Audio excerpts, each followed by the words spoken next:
Merħba għal din 18 il-video lezzjoni fis-sensiela. Din id-darba se nuri kif nistgħu nimmaniġġjaw il-Quick Access Toolbar fil-Word 2010. Il-Quick Access Toolbar hija dik l-istrixxa iż-żgħira li tidher fil-quċċata tal-iskrin fuq ix-xelluk.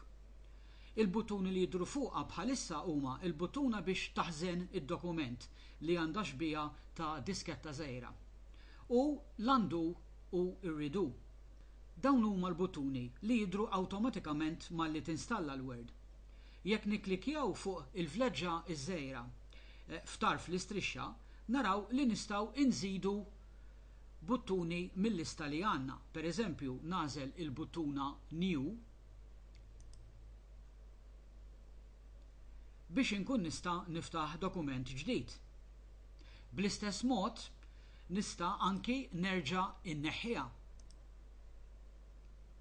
Imma hawnhekk nistgħu npoġġu ħafna aktar buttuni, dawk il-buttuni li aħna nużaw l-aktar ta' spiss. Tista' żżid buttuni kemm trid, anki jekk jaqgħu sejrin san-naħa l-oħra tal-iskrin. Hawnhekk se nżid żewġ buttuni bħala eżempju. Bħala array tal-provi, waħda mill-buttuni li se tuża l-aktar hija dik li tixel u titfi it-track changes. Minflok noqogħdu mmorru minn tabella l-oħra fiż-żigarelli. Nistgħu npoġġu l-buttuna fil-Quick Access Toolbar ħalli nkunu nistgħu nilħquha il-ħin kollu.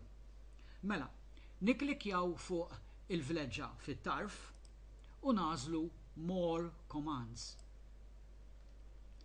Inħarsu lejn il-kaxxa ewlenija li għandi fuq ix-xelluk. Hawnhekk għandi lista sħiħa ta' buttuni li nista' npoġġi fuq il-Quick Access Toolbar. Bħalissa qed jidhru biss il-buttuni l-aktar użati jew l-aktar popolari. Imma jiena nista' ntawwal din il-lista billi nagħżel minn hawn fuq All Commands. U bekk ikolli lista ħafna itwal tal-commands kollha li jeżistu fil-Word. Jew inkella nista' mmur fuq l-isem ta' dik iż-żigarella fejn naf li hemm il-buttuna li rrid. Fil-każ tagħna ħalli nagħżlu ir-Review tab. U hawnhekk naraw il-commands li għandhom x'jaqsmu mar-review biss. Mela, niskroljaw l-isfel sakemm insibu il-buttuna Track Changes. Hawnhekk nistgħu naraw li għandna żewġ buttuni ta' Track Changes. Waħda minnhom għandha l-vleġġa żgħira fuq il-lemin. Dik turini li dik il-buttuna tiftaħ li menu sħiħ. Jiena għalissa irrid il-buttuna normali ta' Track Changes kemm nitfi u nixel it-Track Changes. Mela nagħżel lila nikklikja fuq dik il-buttuna. Fuq il-lemin tal-lista għandi il-buttuna Add.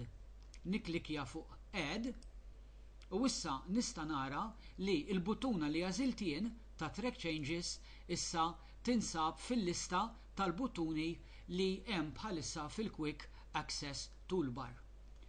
Nista' jekk irrid ukoll bil-vleġġeġ li għandi fuq il-lemin hawnhekk intellaħħa jew inniżilha fil-lista biex inbiddel il-pożizzjoni tagħha fejn irrida tidhirli fil-Quick Access Toolbar. Ħalli ntellaw buttuna oħra, din id-darba minn grupp ieħor mill-grupp tal-File tab. Mela, nerġa' nagħżel minn hawnhekk lista ġdida. Niskrolja l-isfel u insib il-Quick Print. L-istess nikklikja darba fuqha u nikklikja Add. U kif qed naraw issa din qiegħda fil-lista wkoll. Malli nkun lestejt bil-buttuni kollha li rrid inżid, nikklikja OK hawn isfel. Kif qed naraw issa il-buttuni li żidt jien nista' narahom fil-Quick Access Toolbar hawnhekk. Jekk inkun irrid inneħħi xi buttuni, nagħmel l-istess ħaġa, immur fil-More Commands,